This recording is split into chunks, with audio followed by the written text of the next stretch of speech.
Hi everyone, welcome back. കഴിഞ്ഞ ദിവസം ഹെലനോ സ്പാർട്ടയുടെ ഒരു വീഡിയോ ട്രെൻഡിംഗ് ആയിരുന്നു. അതിൽ ട്രാൻസ്ജെൻഡർ ജാസിക്കെതിരെ വിമർശിച്ചുകൊണ്ടാണ് സംസാരിക്കുന്നത്. അവരുടെ ചില ടോക്സ് ഇവിടെ പറയാം.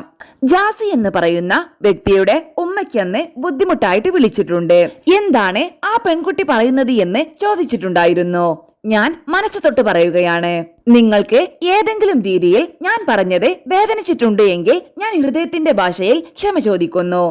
നിങ്ങളുടെ മകൻ എന്ന് പറയുന്ന വ്യക്തി പറയിപ്പിച്ചതാണ്. എത്ര മക്കളാണ് നിങ്ങൾക്കെന്ന് എനിക്കറിയില്ല. 2 മക്കളാണെന്ന് വെച്ചോ.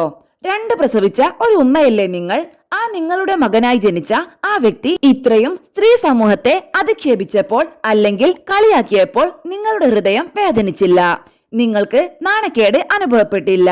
ഉമ്മ ഇനിയുള്ള വീഡിയോ നിങ്ങൾ കാണേണ്ടതില്ല, കാരണം നിങ്ങൾ കൂടുതൽ വിഷമിക്കും. ഈ ജാസിക്കുണ്ടനുണ്ടല്ലോ, അവൻ കഴിഞ്ഞ വീഡിയോയിൽ പറഞ്ഞിരുന്നു, ഞാൻ സത്യങ്ങൾ പറയാൻ വന്നതാണ് എന്നൊക്കെ. ആ വാക്ക് പറയാനുള്ള യോഗ്യത നിനക്കില്ല. ഈ ചെറ്റ കടയാടിയുടെ പേര് ഇനി എന്റെ വായിൽ വരേണ്ട എന്ന് വിചാരിച്ചതാണ്. നീ ആദ്യം പറഞ്ഞില്ലേ കർമ്മ എന്ന്. കുറച്ചു മാസങ്ങൾക്ക് മുന്നേ നിന്റെ കൂടെ നടക്കുന്ന ആ നാറിമോൻ ഇവന്റെ ഉമ്മാനെ കുറെ ചീത്ത വിളിച്ചിട്ടുണ്ടായിരുന്നില്ലേ? അന്നത്തേതിനുള്ള ഉത്തരമാണ് ഇന്ന് ഞാൻ നിനക്ക് തരുന്നത്. അന്ന് ആ ഉമ്മാന്റെ കണ്ണീര് പടച്ചോൻ കണ്ടിട്ടുണ്ട്. കർമ്മയെ കുറിച്ച് നീ കൂടുതൽ വിളമ്പല്ല മോനെ.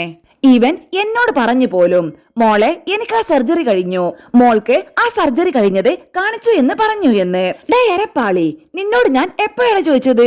നീ എപ്പോഴാ പറഞ്ഞത്? അങ്ങനെ ഇനിയില്ലാത്ത ആളുകൾക്ക് കേൾക്കാൻ പറ്റാത്ത രീതിയിലാണ് ഹെലൻ ജാസിക്കെതിരെ പ്രതികരിച്ചത്. ഇനി ഉടൻ ജാസിയുടെ പ്രതികരണം ഉണ്ടാകുമെന്ന് പ്രതീക്ഷിക്കാം.